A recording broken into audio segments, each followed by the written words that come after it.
All right, so this week we're going to look at planning a preschool program.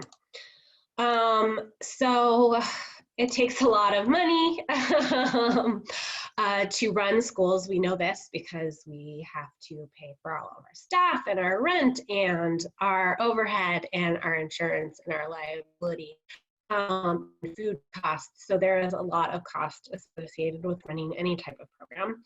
But we also know that parents pay a lot as well. We've kind of talked about some of the obstacles and barriers. We do know that children are needing a lot of this. We have over 1 million children and about 10 million children in the United States who qualify for preschool. Certain states have more universal programs than others. Alabama, Oklahoma have some really great universal programs for all 4-year-olds to attend to. We have a variety of systems here for children, but I wouldn't in any way, shape, or form call it universal. But we do know that within any program that we're running for our preschoolers, who we're kind of talking like 3 to 5, that they need, because they have such a wide range of developmental abilities, we need to kind of plan that within our program. So how do we keep children healthy and safe, which is our primary directive from community care licensing. That is their mission statement, to keep children and adults healthy and safe, while also providing for their developmental needs, and also just providing great care for parents so parents can continue to work. So we have a lot of different kind of goals when running programs. We're going to start with educational program though. So developmentally appropriate practice, I think we can all kind of generally agree that that is what we have to be providing as far as educational programming. So you can be Reggio, you can be Waldorf, you can be a mixture of both of those. You can be Montessori, you can be high scope, you can be more active, or you can be outside, you can be a farm school, you can be a nature school. I'm trying to think of all the other types of programs that we have, and it doesn't really matter to me. I don't prioritize one or the other in this class. I mean, I have my own personal views about if I ran a center again, what I would like it to look like, or in a perfect world. But as far if your program is based on the idea of developmentally appropriate practice and what children at their developmental level need, then our program is good. As long as you understand, and you should, because we have all of these child development classes, then we know what developmentally appropriate practice is. It's mostly just that needs, interests, and abilities of children in the program. And that's what I try to kind of communicate with parents. That's my like boilerplate, like, oh, what kind of program is this? And I might say, oh, it's based on Waldorf, it's based on Maria Montessori, but I always prioritize because I want all parents to know that developmentally appropriate practice, which is what all programs should be, meets the needs, interests, and abilities of all of the children in the program. So obviously we're going to see it in our block area, our art area, our dramatic play or pretend play area, math, science, or STEM. I just call it STEM areas now. Parents understand that now. It's become just the word that we use in this time and place. So I've taken out math and science and I just call it STEM because they understand what that means, and that gives some priority, or that gives some understanding to parents about the deep work that children are doing.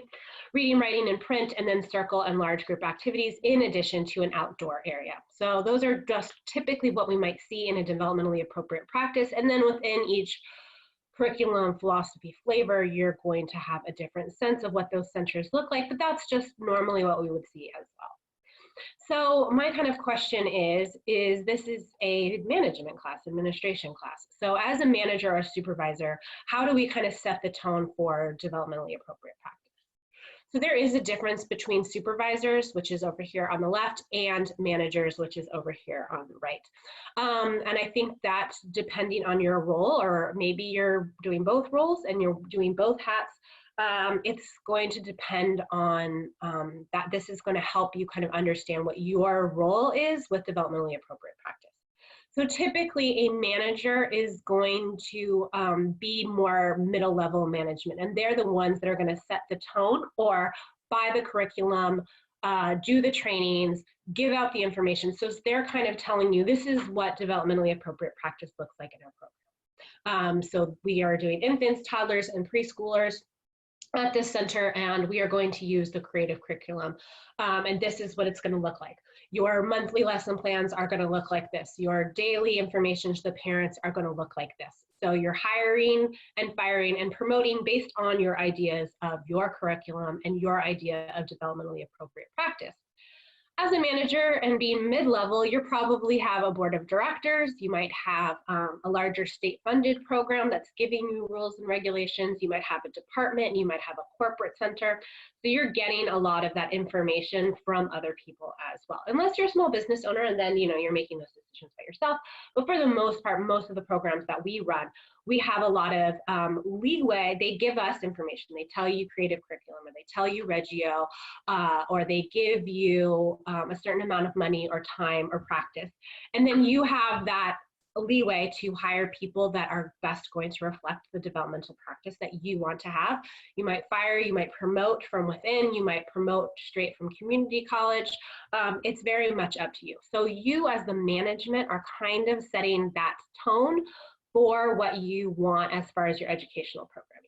The supervisor, though, then kind of you're supervising that your staff is actually doing this. So if you've decided on Reggio and you're making the switch to Reggio, what does that actually look like?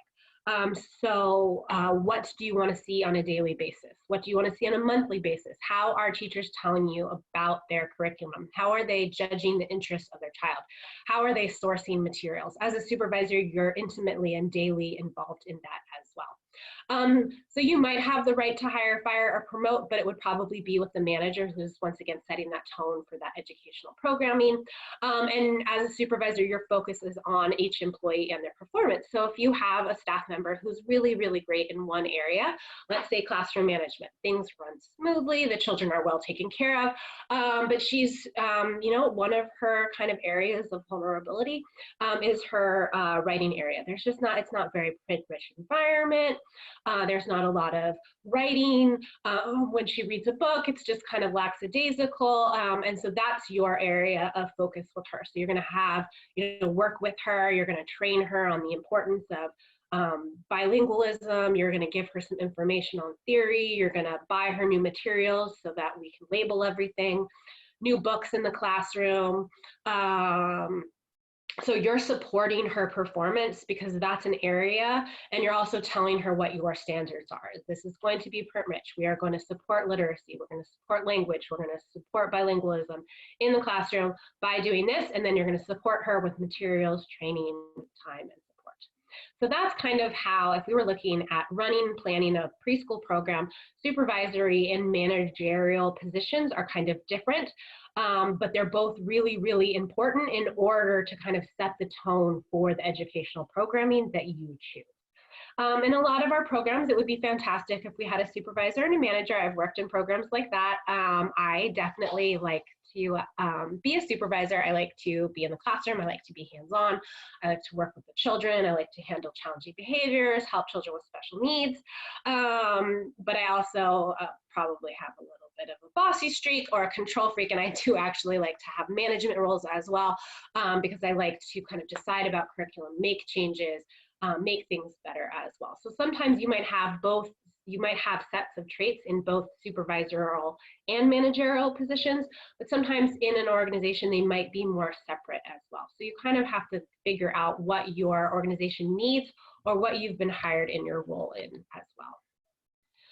All right, so this might make it a little bit more helpful for you. So a manager, probably with other people like a board of directors, supervisors above them, are going to choose the curriculum or the philosophy. Then a manager or management is also going to choose the methods of that curriculum, so how they want curriculum to be communicated to them, to parents, to other staff as well. Then the supervisor is going to ensure that that curriculum is being correctly implemented by teachers and staff. So maybe you want to see it every Friday afternoon, maybe you do it by month, maybe it's daily. How do parents get the information? Who puts it on Bright Wheel? And then typically the supervisor, along with the teachers who are very much involved in this, are going to choose the books, the materials, the equipment that reinforce that philosophy and mission statement. So you can kind of see how, for lack of a better word, it trickles down from management all the way to teachers to make sure that we have that educational programming and what we need in preschool. So educational programming as well. So I mean, a lot of times you have this given to you. So you walk in and you're hired to work in a Montessori. You're going to use Montessori educational programming. Some programs don't, and they're smaller programs, or they're a mix, and they don't align with the traditional kind of theory or philosophy. And so they might have the opportunity or the flexibility to choose their educational programming. And I think the thing that we should think about is why. So not just what should I choose, but why should I choose this? So if you're going to buy something or you're going to find something online and adapt it to your system, why? And that why should really come out of how do you think children learn, and how do you think children learn in your preschool community? We all live and work in different communities with different children, with different parents. And so how are the parents and the children in your community? What do they need from a preschool? Do they need shorter mommy and me or parent and me's? Do they need longer hours for parents who are working more? What does the families need, and how can you support that in your program as well?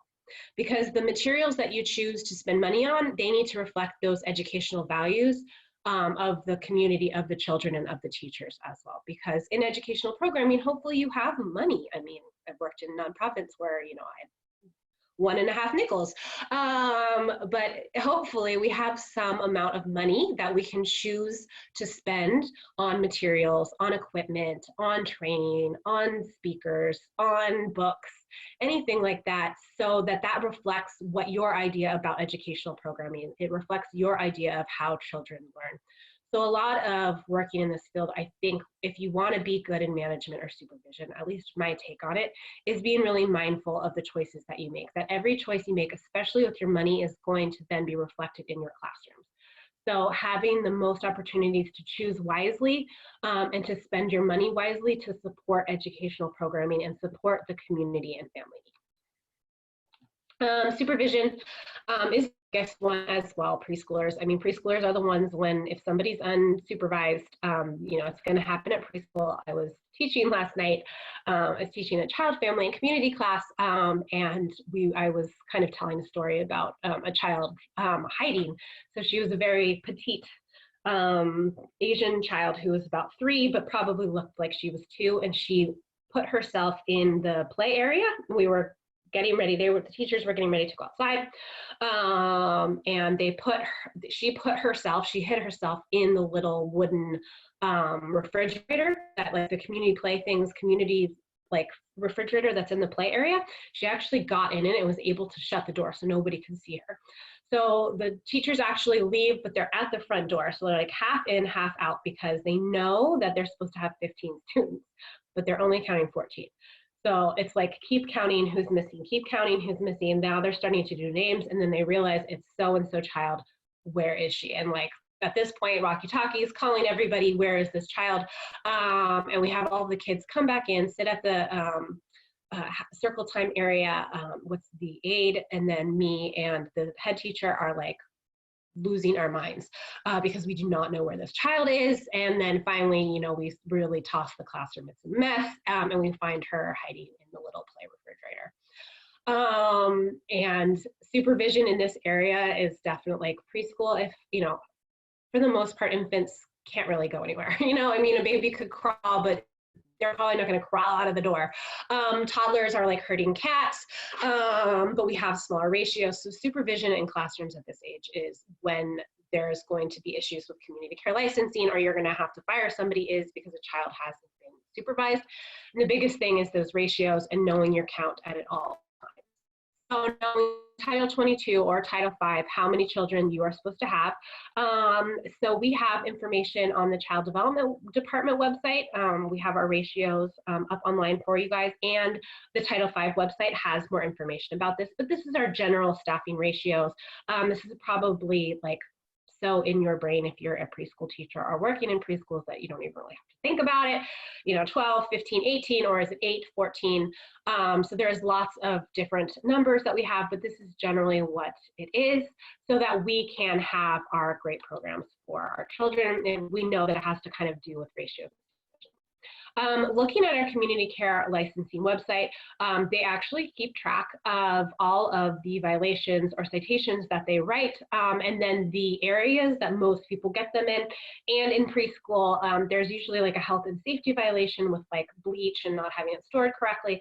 But I think the second one is supervision at toileting and transitions. So we know transitions are the time when a child hides in a refrigerator or a play refrigerator, or a tire swing outside. Oh, I had a child years and years and years ago. It wasn't in my classroom. It was another one. They had a huge, gigantic tractor tire, and he fell asleep in it, like fully passed out in the tire. Nobody saw him, and like they didn't leave him alone. He was never unsupervised, but they were running around screaming his name, and he was fast asleep in it. So transitions are big areas, and then toileting as well. I know it's really hard. Some of us, our toilets are not even in the classroom, they're in the hallway, and all the children have to go out, or you have to call for somebody. And I know this is so hard because it's really expensive to get little tiny toilets into schools. And it's really hard to supervise that as well, because you don't want to stop the flow of the day, but you also have to make sure that children are well supervised in the bathroom. And that is when I've seen violations myself. And so it's best to kind of, honestly, I got to the point where I would have somebody else come in, like a friend or a colleague or another director, and be like, can you just look objectively at my space? Because this is what we're doing and it's not working. And then typically they'd be like, oh, this is what I do in my program. Or I like that you're doing this, but I think you need to do that better. Or help us get cameras for the first time. And at first I was really like reluctant to have cameras and spying and all this type of stuff. But that did, having cameras in the classroom kind of really allowed us to kind of see what was going on. I didn't always have to be in the classroom, and allowed us to see challenging behaviors as well. So having support and looking objectively from the people in your network can be really, really helpful. And then having the policy and the procedures for staff, and not being afraid to change it. Not being afraid to change it maybe every year, because the children that are now moving up into your preschool or into the preschool classrooms from toddlers are going to have different needs around toileting. Like 1 year it might go super, super smooth. All of the children are super potty trained. Nobody has accidents. They all know how to wash their hands. And then you might have another year or 6 months or something where somebody's regressed. They're having accidents all the time. They love to play. They pee on the wall, they smother soap all over the tile. I mean, I've seen it all. So thinking of those times, those toiletings, and how hard it can be, and that it's always going to be changing, and it's not ever something that's probably going to be the same, and that you're always going to have to think about it from a supervisory standpoint. I'm not going to play this video. This is up online. You've probably seen this. I've seen this a billion times. It's from Better Kid Care, and it's called Supervision, What's the Count? It's from Beck East, so it doesn't have our specific ratios, but new teachers, student teachers, teachers who are being mentored, somebody brand new to the field who maybe has our 12 units but hasn't really done a lot of actual supervision. This is part of their training that they kind of do. So they would watch this, and then I would typically have them go into the classroom if I was training somebody brand new on supervision, and I would have them do ratios, like I would have them count the ratios. Then I would have them at different parts of my outdoor area, like the sandbox, which I know gets a little wild sometimes. Or we had a little alcove that was great, the kids love to hide there.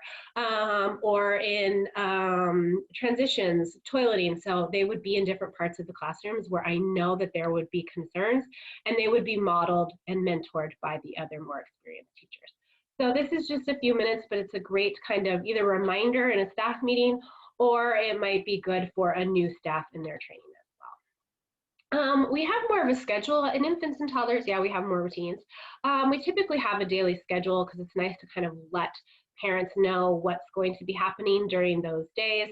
And this on the left-hand side is just like super standard. This literally probably what you have in your center right now, or some variation of it. Lots of outdoor play, lots of free play, lots of center time, more structured circle times, getting their needs met, their routines met as well.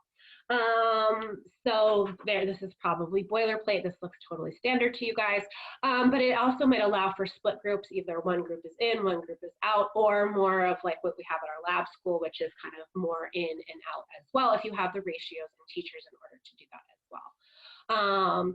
So this is what we have. Typically, something like this is going to be posted for parents. And then with our technology, Bright Wheel, and I always forget what the other one is called, the parents will see this as well. So my daughter's school is on Bright Wheel. So they go out, they eat at 9:30, they have snack at 9:30, and then they're out at 10. And the teacher usually takes a picture of my daughter at 10 because she's, you know, she's that child that's always really dirty, and that's what I want. I want her to like come home from preschool with her hair out and there's grass stains, and so I'll typically have a picture of her like digging with a little plastic shovel, or they have succulents and she picks off the things, even though I tell her she's going to kill the plants.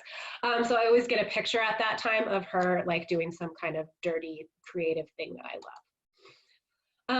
So our environment, we're so lucky that we live in Southern California. My friend lives in Chicago, to find a parent waiver. So her child is allowed to go out, and she has to bring sweaters, hats, glove, I don't even know, all of this type of stuff, and he can go out and up until it's 25. So once it gets below 25 degrees, she doesn't want him going out, and then there's like a wind chill thing that she also has to sign as well. So we are very, very lucky that we can have outdoor time. We don't have to worry about wind chill and snow, and rain happens, you know, 4 days a year and all that type of stuff. But this is typically when we're going to have more of our challenging behaviors if children are bored. And I love that we've gotten into this more kind of natural environment, plants, grass, things to jump on. If you haven't been to our lab school recently at Miracosta, we have the ant hill, which is a tunnel, and then it's got dirt on top and stairs and a slide, very natural as well. Lots of opportunities for balancing, for jumping, for running, for gross motor work as well. But I think the thing that most teachers do is they don't plan, or they don't lesson plan, or they don't think ahead for the outdoor space. It's like, okay, I just spent an hour doing centers and doing free play inside. I've done all of my lessons and curriculum, and now I'm outside. And woohoo, it's just time for me to sit and chat or take a break, or for it to be a little bit more quiet for children to run screaming around. And that's not what that is. I mean, teaching happens at all moments of the day, and teaching happens a lot outside as well. And that's why I love that it's become more natural that we have logs and plants, sensory tables, areas for running, for all of these types of things are fantastic. And I love that that has been a trend, because I think that keeps children more engaged. That helps with supervision, that helps with educational planning. If you're spending all of your money as a manager inside, you're missing like a huge outdoor space, especially in Southern California. So, you know, and a lot of it's, at least from in my experience, a lot of what we can bring into the outdoor space is more just time and energy than money. So you could go to Bataquitas Lagoon in Carlsbad, and you could get like 5 tree stumps for $20. It's just a matter of having a truck and getting them into your playground, and then you have tree stumps for the children to jump on, or jump off of, or to paint, or to bead, or to put mosaics on, or to take their shoes off and to try to balance on, put it on its side, becomes a school bus. So there are so many things that we can do, large rocks, plants, things like that. We need to spend our money just as much outside on kind of activities for the children to do as inside too. So it's not just buying paints and games for inside, it's kind of spending money on the things that we like outside. Health. So hand washing procedures, we know, like it has been documented, we have the evidence and research that when like a virus, like especially diarrhea viruses, go around, proper hand washing procedures can kind of limit that spread by almost 50%. So hand washing is super, super important. And obviously we want picture-based procedures for children posted at their hand level. And so right down at the bottom picture that I'm right here, this is a task analysis with pictures for children with special needs.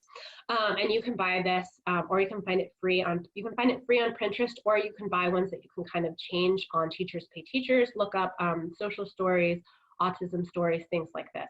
I think it's great for all children, but children with special needs or with autism need more specific instructions that are more visual in order to do that. This is one right here at the top right hand that I put out every once in a while for parents to remind parents when the children enter into the classroom to wash their hands.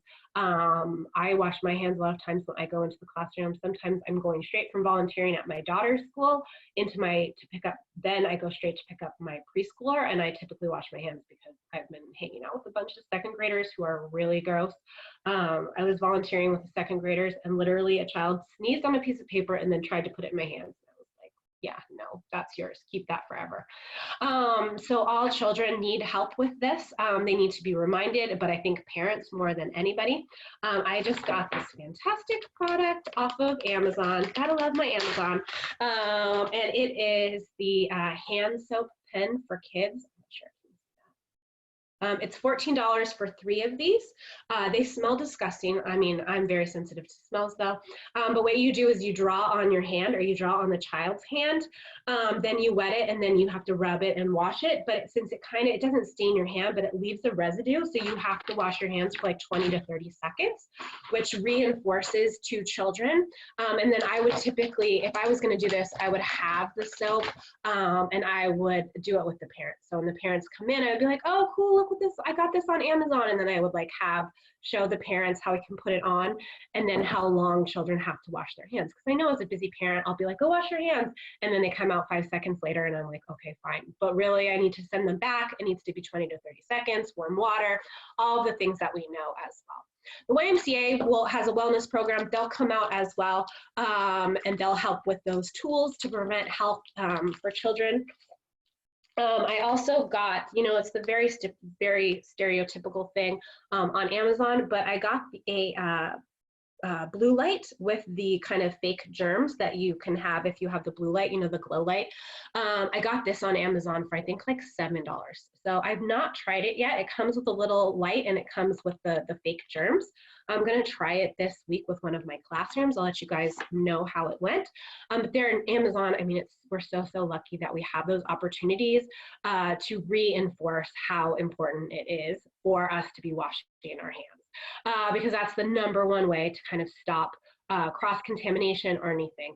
We can also, in the classroom, I mean, this is very, very Montessori, but we can have, wash basins, soap and brushes, water pitchers, hand towels, dirty water, all brushes, different things like that.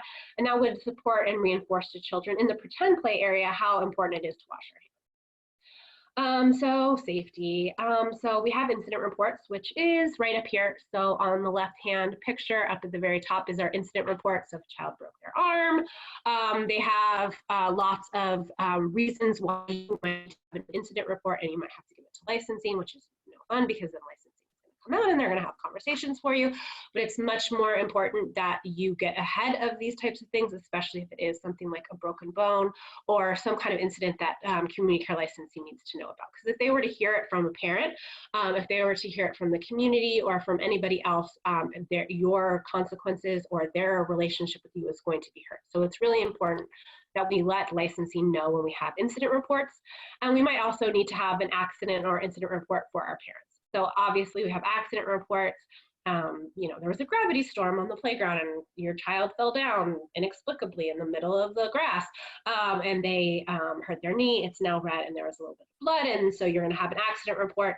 The child care provider is going to sign it, and then typically the parent signs it as well. I do kind of like Brightwheel because it lets me know, like, one of the teachers showed a picture of my daughter's cheek where there was literally nothing, but she said she wanted her mommy to know, and I was like, gosh, she's fine. She's my feisty, dramatic one. So accident reports, very important, and I always err on the side of just write it, even if it's nothing.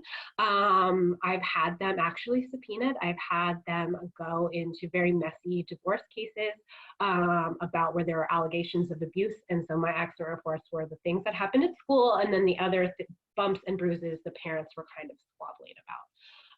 So they're really important. You might have an incident report for a parent as well. If it was not an accident, there was an incident or something, you might also create something for a parent.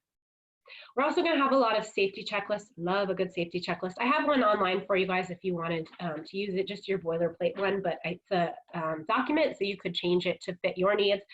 So if you needed to add something or take something away, you guys could do that.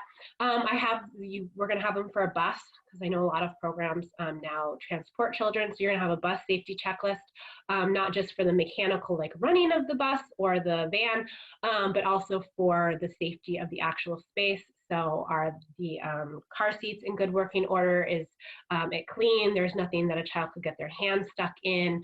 Also for our maintenance people, if you're lucky enough to have maintenance people getting up on our roof, looking at our chemicals, seeing how well our parking lot is lined and sprayed for parents to park, what our outside space kind of looks like. A lot of our more urban centers, Monday mornings, a lot of the maintenance people have to jump out there. People have jumped the fence, come and sat on our playground, beer bottles, things like that. What our fence looks like. When I worked on Camp Pendleton, we had snake guards because some of ours were more rural, so we need to have lots of snake guards so snakes couldn't get in. I was going to say out, but we don't want the snakes in. And then disaster preparedness checklists as well. Do we have the procedures? Do we have enough food? Is the food and quality, or not quality, but it hasn't gone bad? Do we have shelter if we needed to shelter in place? Do we have enough water? Do we have toileting? So making sure that we have that as far as safety, and then our drills as well.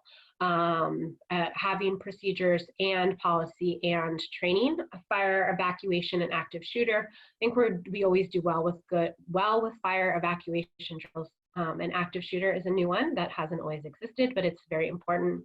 There's been a push recently, I just saw in the news, that some unions or some teachers are saying that it stresses children out to have active shooters. And I would agree, it is very stressful to kind of think about that.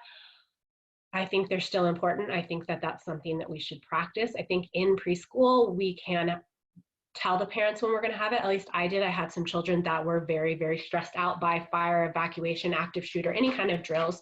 So knowing when they would happen, I would have the parents come and stay and prepare the child, walk the child through it, help them with their breathing, help them with their stress relief, because this is something that we have to kind of be prepared for. I mean, that's at least what I think.